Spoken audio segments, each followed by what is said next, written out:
نحمدہ ونصلی ونسلم علی رسولہ الکریم اما بعد فاعوذ باللہ من الشیطان الرجیم بسم اللہ الرحمن الرحیم۔ امید ہے کہ آپ حضرات ایمان اور صحت والی بہتر حالت میں ہوں گے۔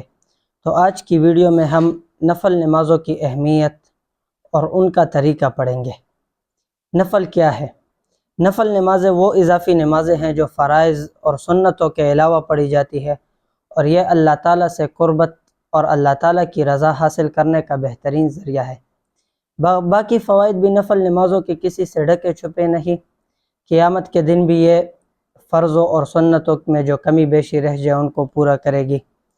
اور بھی ان کے بہت سے فوائد ہیں۔ اللہ تعالیٰ سے توبہ مانگی جاتی ہے، اللہ تعالیٰ کا شکر ادا کیا جاتا ہے ان نمازوں کے ذریعے۔ تو نفل نمازیں کیسے پڑھی جاتی ہیں؟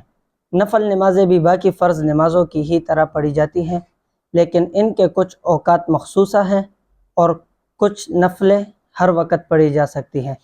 جیسے کہ تہجد کی نماز ہے تو وہ صبح صادق سے پہلے، اس طرح اشراق کی نماز سورج طلوع ہونے کے بعد، اوابین مغرب کے بعد۔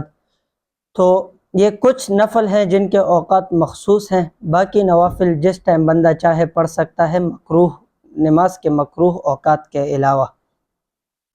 طریقہ ان کا فرض نمازوں کی طرح ہے، صرف فرق یہ ہے کہ نفل نمازوں میں افضل یہ ہے کہ دو دو کر کے پڑھی جائے۔ چار چار کر کے پڑھنا بھی درست ہے، یعنی ایک ساتھ 4 رکعتیں پڑھنا بھی درست ہے، اس سے زیادہ پڑھنا مکروہ ہے، لیکن افضل یہ ہے کہ دو دو کر کے پڑھی جائے۔ اور رات کی جو نفلیں ہوتی ہیں، یعنی مغرب سے لے کے صبح تک کی جو نفلیں پڑھی جاتی ہیں ان اوقات میں، تو اس کو لازمی طور پہ دو دو کر کے ہی پڑھنا ہوتا ہے۔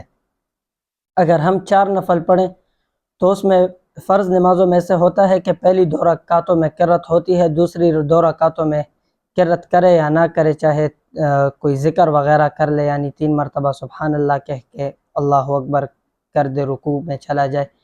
لیکن نفل نمازوں میں تمام رکعتوں میں قرات ضروری ہے۔ کیوں قرات ضروری ہے؟ کیونکہ علماء حضرات فرماتے ہیں کہ نفل کی ہر 2 رکعت الگ رکعتیں ہوتی ہیں، یعنی جو ہم نے 4 رکعتیں ملا کے پڑھ رہے ہیں ہم، لیکن جو 2 رکعت پڑھی ہے وہ الگ نماز ہے، اور جو باقی کی 2 رکعتیں ہیں وہ الگ نماز ہے۔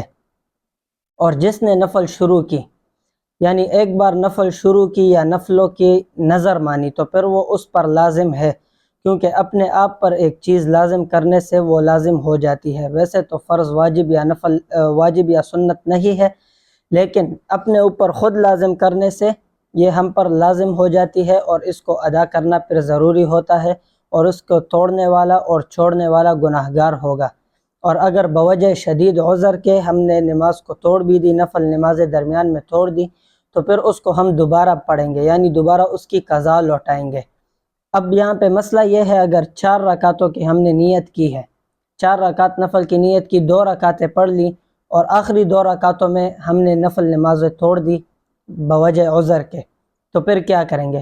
تو پھر 2 رکعت کی قضا ضرور